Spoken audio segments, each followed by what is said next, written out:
الحمد لله رب العالمين والصلاة والسلام على رسوله محمد وآله وأصحابه أجمعين أما بعد دا سلسلة الفقه الجهادي دا درسونه په دې لړۍ کې مسله د شهادت روانه وه په هغې کې تقریبا اوله حصه وشو په هغې کې درې شرطونه د شهادت هغه وشولو او بیا په هغې کې دریم نمبر کې دا شرط و چې قتال به او استشهاد به علی السنه وي هغه څوک به قتل کیږي چې شریعت د هغې قتل ویلی وي او بیا موږ پکې دا هم ویلو لکه حدیث کې راځي چې من آذى مؤمن فلا جهاد له یا مسلمان ته چې څوک تکلیف په جهاد کې ورسوي نو د هغه جهاد صحیح نه دی دارنګې جهاد کول په سنت طریقه باندې او یا شهادت په سنت طریقه باندې هغه دا هم دی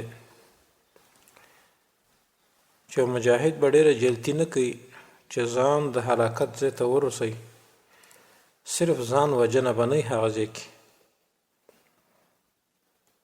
هغه مواطن د هلاکت او د قتل چې هغه د وین او ځان په زوره ورغورځوي او په هغې کې کوم مصلحتي راجحه نه وي چې مسلمانانو او اسلام دپاره پکې فایده نه وي یا جهاد او مجاهدین ته پکې فایده نه وي دا هیڅ کې ډیر کیږي چې یو سړی تنګ راشي مازې ځان به د کافرو د خوا نه وژني بلکې ګوري به چې کافر ته څومره نقص رسیږي اسلام ته څومره فایده رسیږي نو دا هم په سنت طریقه باندې بیا استشهاد دی دا درې شرطونه شوي دوستانو څلورم شرط دوستانو هغه دا ده چې یو سړی چې ځان شهید کوي نو د یو غرض شرعي دپاره به ځان شهید کوي چې الله سبحانه وتعالی اذن کړی وي د خپلو بندګانو ته چې جهاد وکړي د هغه کارونو دپاره یا ځان شهید کړي د هغه کارونو دپاره چې الله سبحانه وتعالی د هغې اذن کړی وي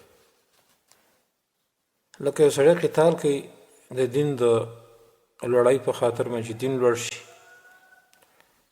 یو سړی جهاد کوي دې دپاره چې اسلام غالب شي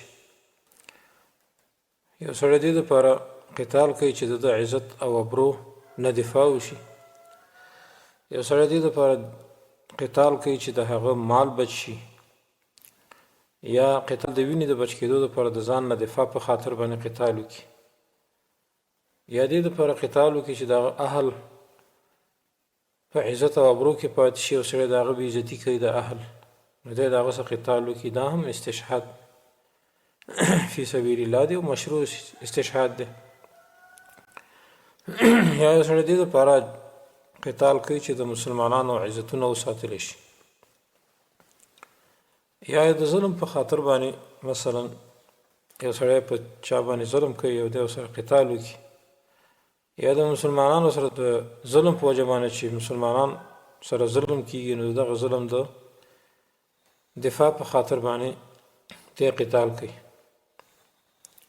نو څوک چې د دغه شیانو په خاطر باندې قتل کړی شو او د دغه شیانو نه دفاع کوله کوم چې الله سبحانه وتعالی موږ ته اذن کړی دی چې د دوی په خاطر به موږ تاسې قتال کوو نو دغه به شهید لکه حدیث کې راځي متفق علیه حدیث دی رسول الله صلی الله علیه وسلم فرمایي من قتل دون ماله فهو شهید څوک چې د مال په دفاع کې قتل شو تا نه څوک مال اخلي او ته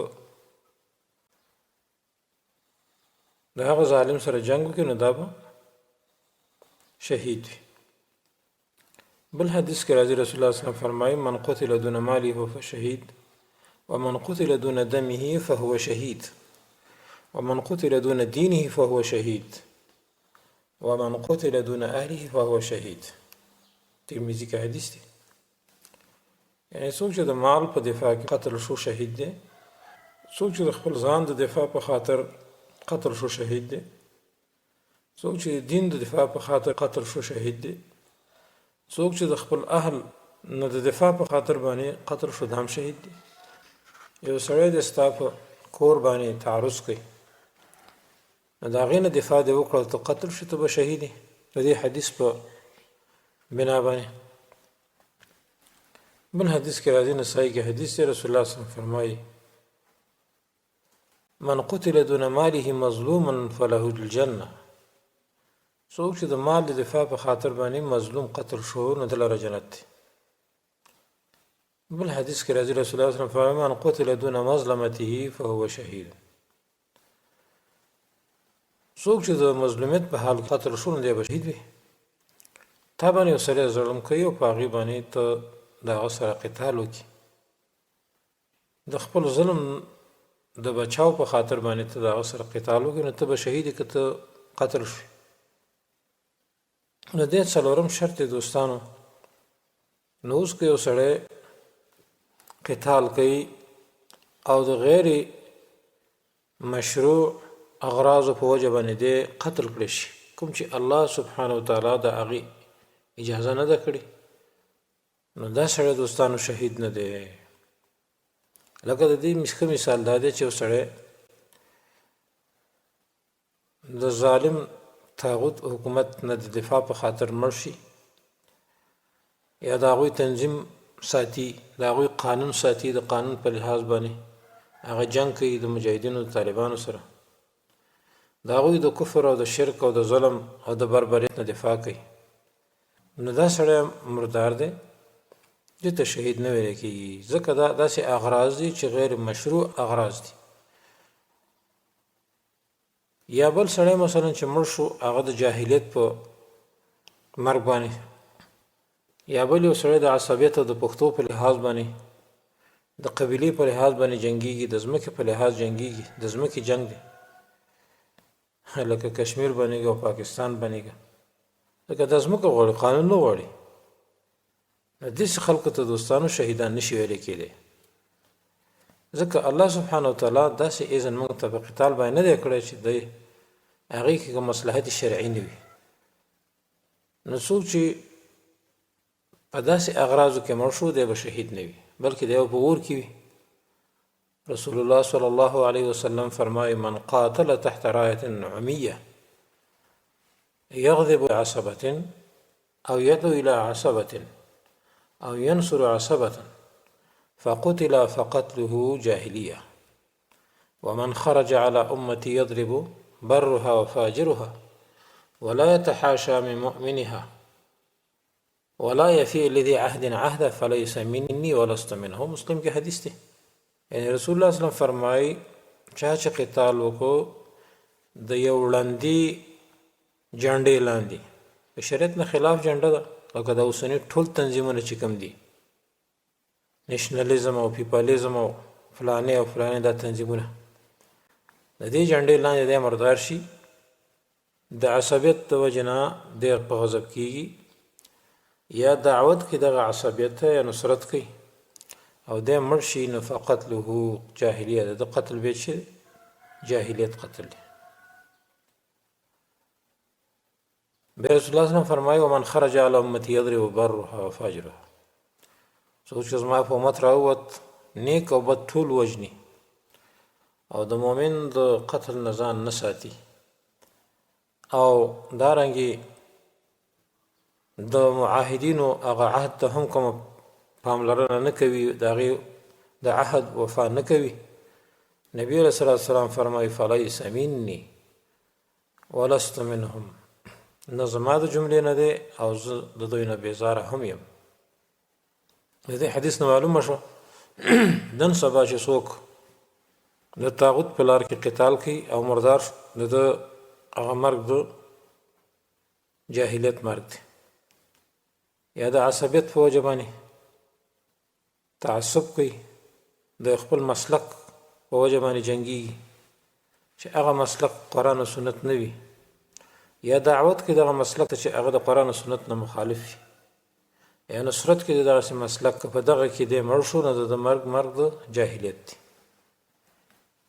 بل حدیث کې راځي رسول الله صلی الله علیه وسلم فرمایي من قتل تحت راية عمية ينصر العصبية ويغضب للعصبية فقتلته جاهلیة. څوک چې د یو داسې جنډې لاندې مړ شو چې هغه جنډه ړنده وه او د هغې جنډې کې د عصبیت نصرت کیدی شو، د عصبیت د وجې نه هغې کې د قتل شي، نو د دغه مرګ د جاهلیت دی دوستانو. نو دا څلورم شرط دوستانو چې اغراض شرعي ونه به موږ او تاسې لاندې جهاد کوو، چې کوم اغراض شرعي نه وي نو بیا ګوره دا استشهاد نه دی. پنځم دوستانو شرط هغه دا دی په شهادت کې چې دا سړی به چې کله ځان شهید کوي مقبل به وي، غیر مدبر به وي. څه مطلب؟ چې کله سړی جهاد ته لاړ شي نو کفارو نه به تېښته نه کوي، دا ډېره سخته ګناه ده. حدیث کې راځي نبی علیه صلات وسلام فرمایي اجتنبوا السبع الموبقات، تاسو د 7 هلاکونکو شیانو نه ځان وساتئ. بیا په هغې کې یو دا دی التولی یوم الزحف، د جنګ په ورځ باندې د معرکې په وخت کې تېښته کول، نو دا ډېره سخته ګناه ده. نو چې شهادت زموږ ستاسې قبلیږي په دې باندې به قبلیږي چې موږ به په وخت د معرکه کې او په وخت د قتال کې مقبلین مدبرین بنئ چې شاو ته وګرځو او تېښته کوو. سورة انفال کې الله فرمایي ومن يولهم يومئذ دبره إلا متحرفا لقتال أو متحيزا إلى فئة فقد باء بغضب من الله ومأواه جهنم وبئس المصير. یعنی چا چې دې کافرو ته شاره وګرځوله په دغه ورځ باندې مګر که دی د قتال دپاره ځان جوړونکي یو طرف ته شو چې جنګ یې کوو نو خیر ده که د خپلې ډل نه لږ اخوا شوي، اوس کافر باندې حمله کې د دغې ډل نه نه کېږي نو ته د خپلې ډل نه وراخوا شوي. او متحیزا الی فئة یا بله ملګري دي هغې ته دې منډه واخیسته چې هغې سره زه یو ځای شم، نو دغه 2 وخته کې اجازه ده. که په دې 2 وخت نماز وه تا د کافر نه ډډه وکړه په شا شوتې تېښته د اختیار کړه میدان جنګ کې نو فقط باء بغضب من الله. الله فرمایي یقینا دی اخته شو د الله په غضب باندې او ځای به د جهنم وي او ډېر بد ځای دی د ورګرځېدلو. نو دې نه معلومه شوه چې په ساحاتو د معرکه کې به سړی تېښته نه کوي. که تېښته یې وکړه دی ګوره شهید نه دی بلکې د دپاره دا سخت عذاب الله ذکر کړی، ځکه دی مړ شو په یو کبیره ګناه باندې د کبایرو نه.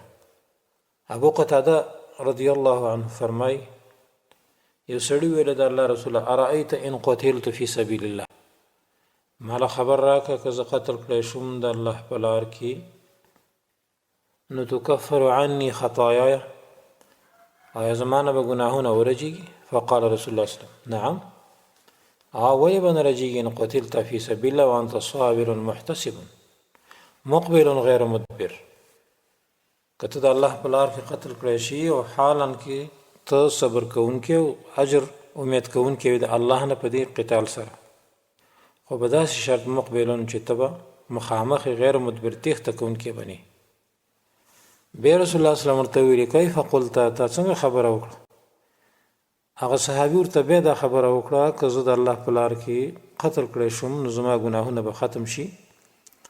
رسول الله صلی الله علیه وسلم ته ویلي او په دې شرط چې ته قتل شي او ته صبر کوونکی وي او د الله نه د اجر په هغې باندې طلب کولو مقبل وي، مخامخ وي، غیر مدبر تېښته د اختیار نه کړه. بیا رسول الله صلی الله علیه وسلم وویلې الا الدین مګر قرض، ځکه جبریل اوس ما ته راغی دا خبره ته وکړه چې قرض سړی بندوي د جنت نه. وروسته مو ذکر کړو انشاءالله چې قرض هم مانع نه دی د دخول د جنت نه د شهید دپاره، د شهید په فضایلو کې به انشاءالله دا راشي. اوس په دې 2 واره کې رسول الله صلی الله علیه وسلم دې صحابي ته ویلي چې شهادت به هله فایده کوي چې مقبلې غیر مدبرو تېښته به نه کوې، مخامخ به ورځي. بل حدیث کې راځي رسول الله صلی الله علیه وسلم فرمایي الشهداء الذين يقاتلون في سبيل الله في الصف الاول. شهدا هغه کسان دي چې د قتال کوي د الله په لار کې په اول صف کې. ولا يلتفتون بوجوههم حتى يقتلوا، چې دوی رستو نه ګوري تر دې چې دوی قتل کړي شي. فاولئک يلقون في الغرف العلا من الجنه يضحك اليهم ربك. دغه کسان چې په اول صف کې جنگ کوي قتال کوي او شاته نه ګوري یعنی تیښته نه کوي، دغه کسان به په اوچتو بنګلو او په اوچتو ماڼو کې د جنت نه وي چې الله به ورته خاندي. بیا رسول الله صلی الله علیه وسلم فرمایي ان الله تعالی اذا ضحك الى عبده المؤمن فلا حساب علیه. یقینا الله سبحانه وتعالی چې کله وخاندي خپل بنده مؤمن ته هغه باندې کوم حساب نشته. اوس دې حدیث کې رسول الله صلی الله علیه وسلم د دې مجاهدینو دا صفت وکړو چې ولا يلتفتون بوجوههم حتى يقتلوا، چې دوی به شاته نه ګوري په خپل مخونو باندې تر څو چې دوی قتل کړي شي. دا کنایه ده د ثبات نه دوستانو، او د دې نه چې دا سړی به تیښته نه کوي، شا به نه راړی کافر ته. یو اثر کې راځي عبدالله بن عمر رضی الله عنه فرمایي چې د غزوه موته کې وو او جعفر بن ابي طالب رضی الله عنه چې کله شهید شو او موږ په مقتولینو کې دی وکتلو چې مقتولینو کوم دی وکتو نو د دو په بدن باندې موږ تقریبا 50 زخمونه د نیزو او د غشو ولیدل، خو الحمدلله چې یو په شا کې نه و، د شا ډېرې نه و لګېدلی بلکې ټول د مخې نه لګېدلی و. نو دا هم کنایه ده چې دی ډېر ثابت قدم و په دې جنگ کې او دشمن ته مخامخ په سینه ورغلی او شا یې ورته نه وه راګرځولی. نو دا دومره بهترین یو بطل مجاهد رضی الله عنه وعن الصحابه اجمعین. مجاهد سے فرمائے د یزید ابن شجره روایت کی، یزید ابن شجره وې داسې شخصیت چې قول د فعل سره برابر او فعل د قول سره برابر او موږ ته خطبه لوستله او دا به ویلي چې کله خلق صفونه جوړ کړي د قتال لپاره نو د اسمان دروازې به تکړه شي، د جنت دروازې به تکړه شي او د جهنم دروازې وتړل شي. او زین الحور العين او خیسته کړی شي د جنت هغه حوري او اطلعنا ورا ښکاره شي. فاذا اقبل الرجل، نو کله چې سړی په میدان جنگ کې رستو شي د کافر نه تیښته کوي نو دا حوري ورته څه وایي الله منصره، یا الله د نصرت وکړي. واذا ادبر احتجبنا منه، او چې کله دغه سړی د میدان جنگ کې شا راوړی وتښتي نو احتجبنا منه، دغه حوري دغه نه پرده کوي. وقلنا څه وایي اللهم اغفر له، یا الله بخښنه ورته وکړي، یا الله بخښنه ورته وکړي. نو دغه یزید ابن شجره فرمایي چې ولا تخزو الحور العين، تاسو ګوره حور عین ونه شرموئ. مطلب دا چې تاسو تیښته ونه کوئ. صحیح ترغیب د حدیث راوړی دی 14 کې. نو دا 5 نمبر کې دوستانو ادب د شهادت چې سړی جهاد کوي ځان شهید کوي نو هغه به مقبل به وي، غیر مدبر به وي، شا به نه راړی تیښته به نه کوي. خو لیکن د دې حالاتو نه به بعضې هغه 2 حالات مستثنا دي، لکه آیات د سورة انفال کې چې ذکرو چې په تکتیکی شکل باندې یو سړی دغې تیښتې ته حاجت وي او په معرکه کې ته هغه تیښته وکړي په داسې شکل سره چې دوباره ځان قتال ته جوړی، دکه هغه آیات کې متحرف عن قتال لغلی، او یا دا غواړي چې زه یو مسلمانانو هغه ډلې سره مجاهدینو ډلې سره یو ځای شم دپاره دی چې هغه پې قوي شي یا ځان پې قوي کړي. نو دې کې انشاءالله کوم حرج نشته. که مجاهد په داسې حالات کې قتل شي دا به شهید وي انشاءالله، امید دی زموږ. ځکه ومن یولهم یومئذ دبره الا متحرفا لقتال او متحیز لا فئة راغلی. نو د فرار نه الله دا مستثنا کړي دي چې دغه وعید به دې دپاره نه وي، د دغه 2 کسان دپاره. ځکه دا دواړه د جهاد یوه حصه ده چې ځان به جوړه قتال ته. دا دواړه حالتونه د جهاد دي. نو که د چا فرار او تیښته په دې وجې سره وي، په دې صفت سره وي، نو په دې باندې حرج انشاءالله نشته. دارنګه دوستانو بعضی مسائل دي چې هغه د شهادت سره تړلي دي. اوله مسله دا هم جایز نه ده چې یو معین شخص لپاره تداوی چې دا شهید دی، اگر که ظاهر د داوی چې د الله په لار کې شهید شوی وي، دا د دې وجه نه چې د یو معین شخص لپاره ته دا نشي ویلی چې دا به شهید وي او د جزم په طریقه باندې وي چې بالکل به دی جنتي شو. د لاندې وجوه نه یو وجه دوستانو هغه دا ده چې حکم په یو شخص معین باندې په شهادت سره چې دا بس شهید دی او دا به د الله په نسبت باندې شهید وي او د سره بالکل الله به له جنت ورکړي، نو دا وینا په غیب کول دي بغیر د علم نه. علم د سنشته په غیب باندې لګي د جنت ټاپی چاته وهي، نو شهادت یا گواہی کول په یو شخص معین باندې چې دی به شهید وي او یا به دی په جنت کې وي، دا د نبی رسول الله صلی الله علیه وسلم خصوصیت دی. د نبی رسول الله صلی الله علیه وسلم نه بعد هیڅ چا د حق نشته چې هغه داسې خبرې وکړي. هر چې رسول الله صلی الله علیه وسلم دی نو هغه د ځانه خبرې نه کوي، هغه د ځانه گواهی په هیڅ چا باندې نه کوي چې یا به دی شهید وي یا به دی اهل جنت نه وي، ځکه هغه په وحی سره کوي. الله سبحانه وتعالی فرمایي وما ينطق عن الهوى ان هو الا وحی یوحى. دا پیغمبر د خپل خواهش نه خبرې نه کوي بلکې دا یو وحی دی چې دته کېدی شي. نو دا خبرې کول د نبی رسول الله نه بعد هیڅ چاته جایز نه دي. نو که چېرته دا جایز شي او دا خبرې خلک کوي چې فلانه شهید دی او د جنت والا نه دی، نو بیا به د نبی رسول الله والسلام او د یو امتی په منځ کې فرق را نشي، ځکه دا خصوصیت دغه دی. نو دغه شخص حکم بم لکه د نبی شي، نو دا ناجایز را دی وجنه. نبی صلی الله علیه وسلم چې بعض صحابه کرام باندې حکم لګولو چې دا جنتین دي او دا د جنت والا نه دي یا دا شهدا دي، ځکه نبی صلی الله علیه وسلم ته خو وحی کېدل، موږ تاسو دا حق حاصل نه دی. دا خبرې چې څوک دا ډېر جرأتمند دی او دا رنګي دین د تسبخ کاری ځکه دا خبرې کوي. دا یو وجه شو دوستانو چې دا خصوصیت د رسول الله دی. په امت کې بل چاته دا خصوصیت نشته چې هغه په چا باندې د جنت او یا د شهادت ټاپه وي جزمي شکل سره، چې او دا بالکل ضرور دی. دوی موجود دوستانو هغه دا ځکه جایز نه ده چې ته کوم چا باندې کوم معین شخص باندې د جنتی او یا د شهید ټاپه ولګي کې دی شي دغه شهادت د یو شرط د وجنه قبول شوی نه وي، یو خلل راغلی وي د شرطونو د قبول د شهادت کې، دې باندې صرف الله پوي.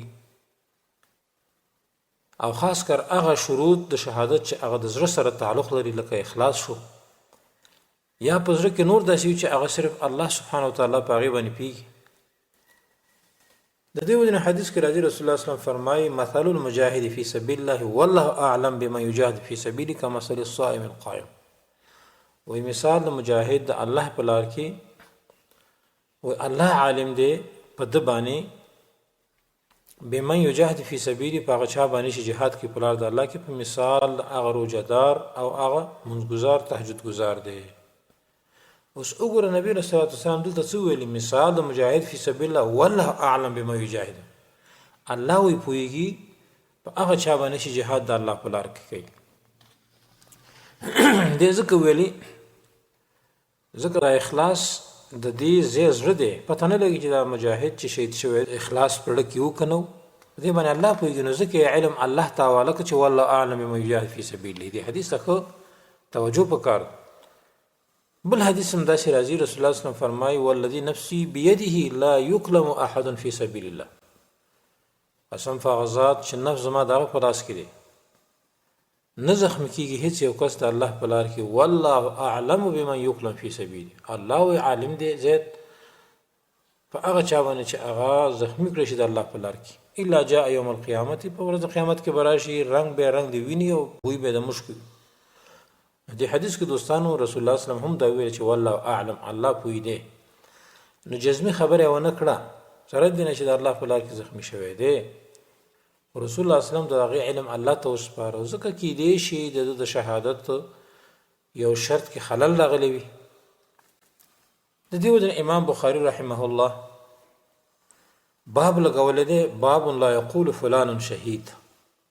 باب د په دې باره کې چې دا بنوي چې فلانه شهید دی. به سهل بن سعد حدیث ذکر کړی، سهل بن سعد ساعدی رضی الله عنه. نو دا سهل بن سعد رضی الله عنه فرمای چې کله دوه ډلې یو ځای شولې او جنگ شروع کو او نبی له صلوات والسلام هغه خپل عسکرو ته یو ځای شو او دا نور مشرکین خپل عسکرو سره یو ځای شو، نو صفونه جوړ کړو. د نبی له صلوات والسلام په صحابه کرامو کې یو سړی وي دومره تکړه ځان ته کافر خو به سره پرې خودنه بس ورمنډه وکړه، هغه به مړ یضربها بسیفه. نو صحابه کرام ویل چې د ډېر بهادر صحابي دی، د به څومره اوچته ثواب او بدلوي ته الله په نسبانه چې نن ورځ موږ هیڅ یو کس کې دومره اجر او ثواب به چانه وی لکه دغه شخص. رسول الله صلی الله علیه وسلم ورته اما انه من اهل النار، خبردار دی ور د اور علاوه نه. صحابه کرام عرض کوي اينا من اهل الجنه، نو به زمونږ نه کم یو د جنت والاو نه وي. ان كان هذا من اهل النار، کدا د اور والاو نشي. یو سړی د قوم نه ویلي چې ورګه زه د ملګرتوب کوم چې دته ولی دا ویل چې د اور والاو نه دي. دا صحابي وي دا سړی وته هر کله چې بده ودرېدو نو زبا مو سره ودرېدم، کله چې بده تیز شو زبا مو سره تیز روانم. نو دا سړی زخمی کړ شو، ډیر سخت زخمونه ډیر شو ده. نو د ډیر زخمونو د وجه نه د توره کې خو د پزمکه او د تیر سره ځان ته کو ځان پیرو غرزو، نو فقتل نفسه ځان مړ کو. نو دا سړی راغی رسول الله صلی الله علیه وسلم فقال اشهد انك رسول الله، زه ګواهی کوم چې ته د الله رسولي. رسول الله صلی الله علیه وسلم فرمای وما ذاك ولي، نو دا سړی وی الذي ذكرت انفا انه من اهل النار، دا چې تا کوم خبره مخکې کړې و چې هغه سړی به د اور والا نه وي او خلکو دا خبره ډیره لوی وګڼله. نو ما وویل چې زه به دې سړي سره کېږم، نو د هغه په طلب کې زه ووتم، بیا هغه زخمي کړی شو، بیا ځان قتل کړو.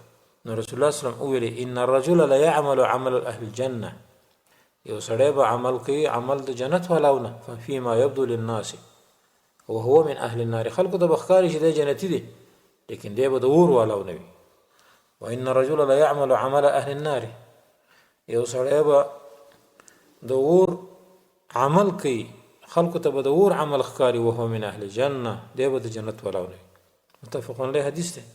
نو دې سړي ګوره څومره ښایسته جهاد کو، کفار هم مړه کول، په جهاد کې ډېر قوي هم صحابه کرام هم د صفتونه کوي چې دی به د جنت والاونه وي، ځکه ظاهر ګوري. مګر د شهادت په هغه شروط باندې د شهادت صحیح نشو، جلتی وکړه د مرګ ځان یې مړ کړو. نو نبي رسول الله والسلام په د باندې حکم ولګاو چې دی به د اهل النار نه وي. د دې وجه نه دوستانو دا شرط ضرور دی، لازم دی چې په چا باندې به د شهید ټاپه نه لګي، ځکه موږ ته پته نه لګي.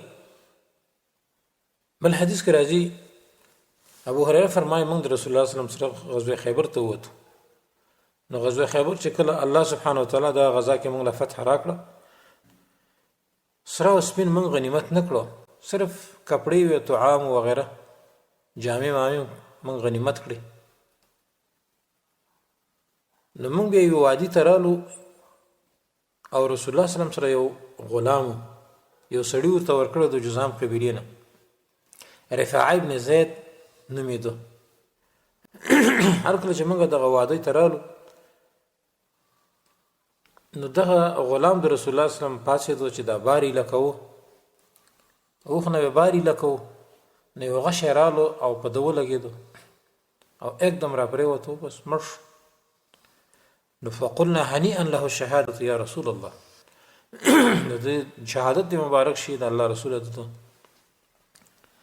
رسول الله صلی الله علیه وسلم ورته کلا والذي نفس محمد بيده، دا سینه د قسم په غزا چې نفس محمد صلی الله علیه وسلم دا په لاس کې، ان الشمله لتلتهب عليه نارا، یقینا هغه شمله هغه د شړۍ هغه ټوټه لتلتهب عليه نارا اخذها من الغنائم يوم خيبر لم تصبها المقاسم، هغه د شړۍ هغه ټوټه په د باندې بره د اور لمبي ګرځي چې کوم د خیبر په ورځ باندې د غنیمتونو نه مخکې د تقسیم نه دا اخیستې وه. الله، یو معمولي غوندې شړۍ، هغه هم د شړۍ یوه ټوټه چې دغه صحابي اخیستې وه، نبي علیه صلات وسلام فرمایي چې دی به په اور کې وي او دغه د اور لمبې پې ګرځېدلي دي په وجه د دغې شړۍ چې ده پټه کړې وه. نو اوس وګوره دې سړي دا شهادت خپل فاسد کړی دی په دغه شړۍ په ټوټه باندې چې د غنیمتونو نه پټه کړې وه. نورو صحابو خو دا نه ولیدلو، نه پېژندله تر دې چې نبي علیه السلام دی خبر کړ. نو دې دواړو حدیثو کې چې مخکې ذکر شو، په یو معین شخص باندې به دا ټاپه نشي والی چې هغه شهید دی، نو په حکم لګولی شي دی جنتي دی. د دې وجه نه نبي علیه صلات وسلام دې دواړو ته ویل دا هم په اور کې او هغه هم په اور کې دی، ځکه هغه صحابي ځان قتل کو، دې بل شړۍ پټه کړې وه. جواب د نبي علیه السلام دا چې انه فی النار، دا هم په اور کې دی او هغه هم په اور کې دی، یعنې عذاب وله په اور کې ورکولی کېدی شي. خو یو خبره دوستانو هغه دا واورئ چې انه فی النار دا د دې معنا نه ده چې دا سړی به همیشه همیشه په جهنم کې وي. که چېرته منافق نه وي انشاءالله العزیز دا سړی به راوځي او د ګناه کوم دغه چې ده ته رسېږي هغه په جهنم کې ورسي. نو دا د دې دا معنا هم نه ده چې دا به د جنت والاو نه وي او په جنت کې نه وي. نو دا مطلق حمل کول په همیشوالي باندې چې دا به همیشه په جهنم کې وي. دوستانو په ګناه کبیره باندې څوک موږ نه کافر کوو، نه به همیشه دی په جهنم کې وي. دا د خوارج نظریه ده. قرائن شرعیو ته به ګوري چې مراد واضح شي. همدارنګه مخکې یو حدیث تیر شو چې یو سړی به جهاد کوي د منافقت د وجې نه، او دارنګه مجاهدینو سره به ځای کېږي، کفارو ته به د هغې جاسوسي کوي. نو مخکې حدیث تیر شو چې ان السیف لا یمحو النفاق، د تورې په وجه باندې د جهاد په وجه باندې د منافقت نشي ختمېدی، کله دی په منافقت باندې مړ شي.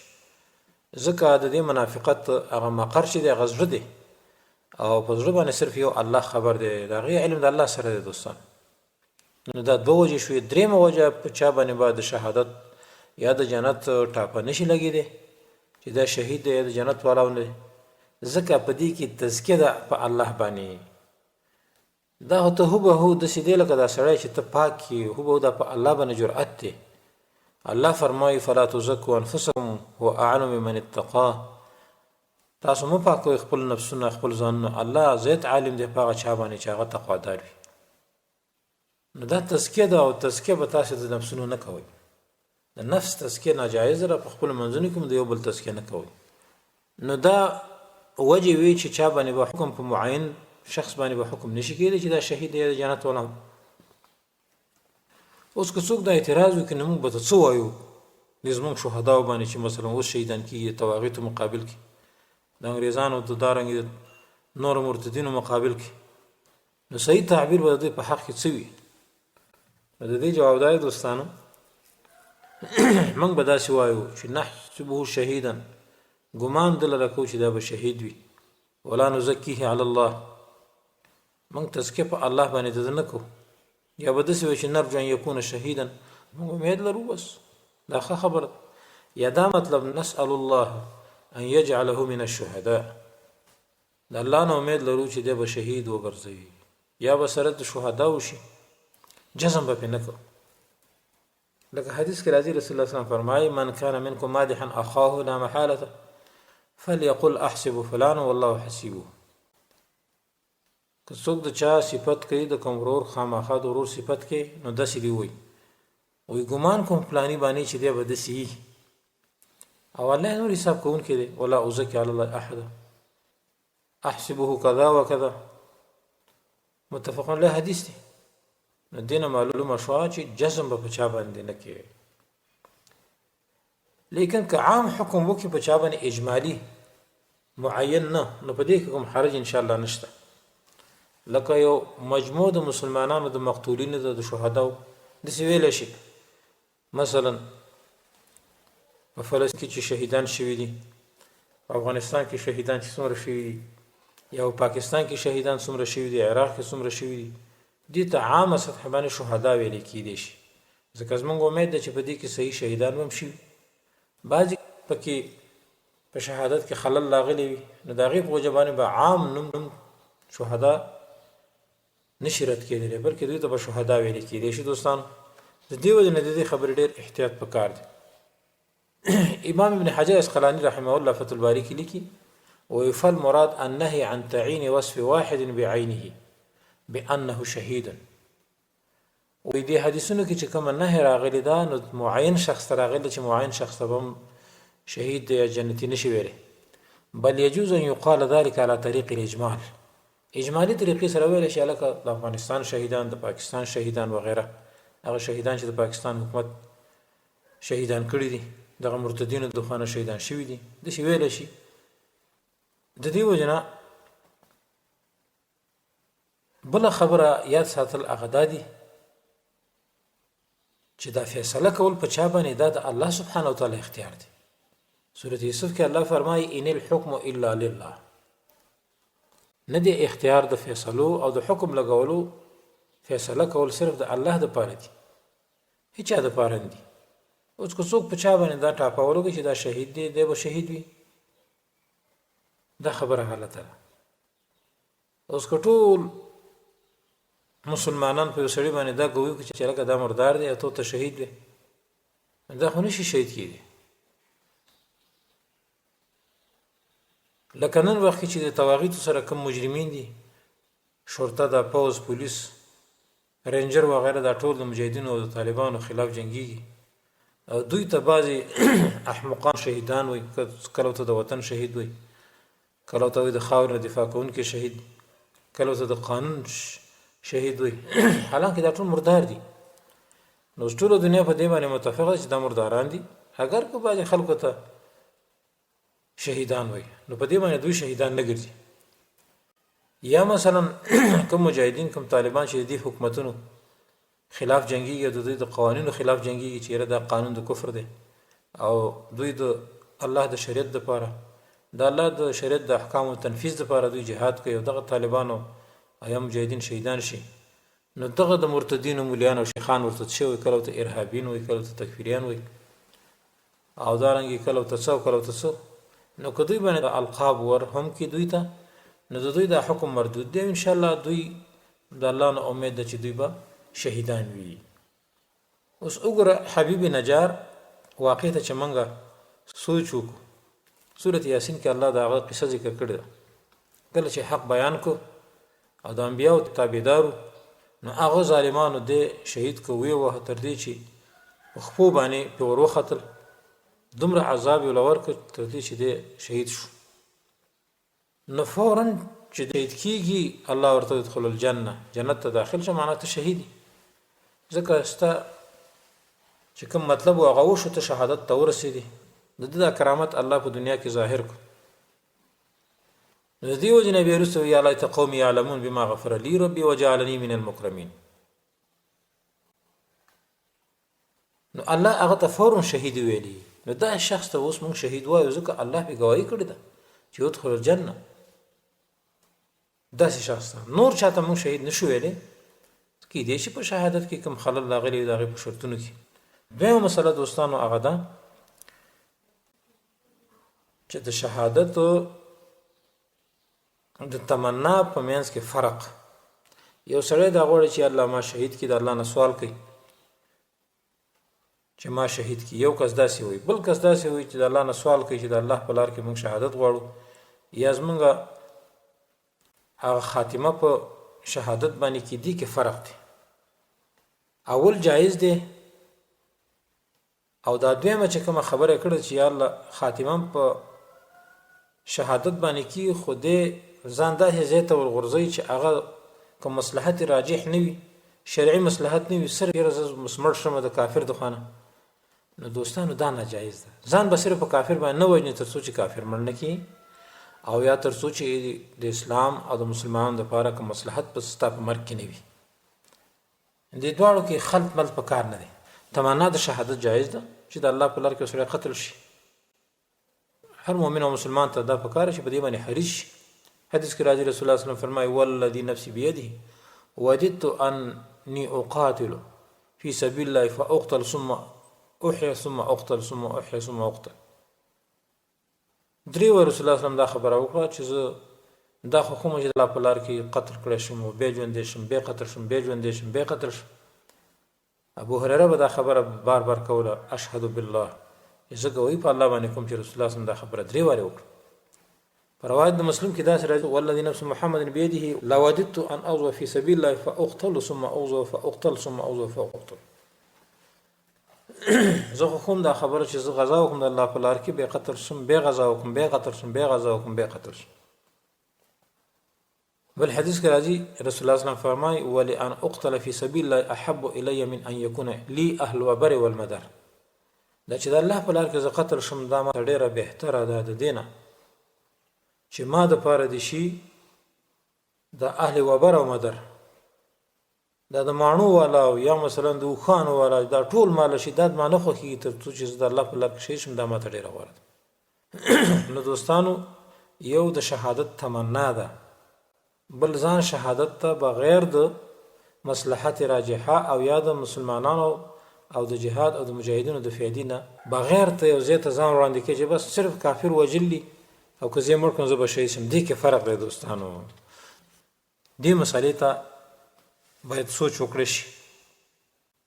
لکه بل حدیث کې راځي رسول الله صلی الله علیه وسلم فرمایي لا يتمنين احدكم الموت من ضر اصابه. یو سړی تنګ شوی دی او چې زه مرم خاص مرم خراشه په کافر ځان مړ کړم، نه داسې به نه کړي تر څو چې ته کافر مړ نه کړي او یا اسلام دپاره ستا د مرګ کومه فایده نه وي، دا به نه کړي، دا منې دي. نو دوستانو دا وه د شهادت باره کې هغه باقي خبره. الله سبحانه وتعالی دې وکړي چې زموږ او ستاسې دا شهادت په دې خپلو شروطو سره برابر او دارنګې د شریعت موافق شي، او الله سبحانه وتعالی موږ او تاسو ته هغه شهادت چې الله ته قبول وي هغه موږ ته راکړي. او الله سبحانه وتعالی چې کوم شهیدان شوي دي د دې طواغیتو مقابل کې، د دې کفري نظامونو مقابل کې، والله د هغوی شهادتونه د شریعت په نګاه باندې قبول کړي، او الله سبحانه وتعالی دې د هغوی په شهادتونو کې کوم خلل نه راولي، او الله سبحانه وتعالی دې وکړي چې موږ او تاسې چې کوم قتال کو د الله په لار کې په دې شروطو برابر شي. هذا واخر دعوانا ان الحمد لله رب العالمين وصلى الله تعالى على خير خلقه محمد وآله وأصحابه أجمعين.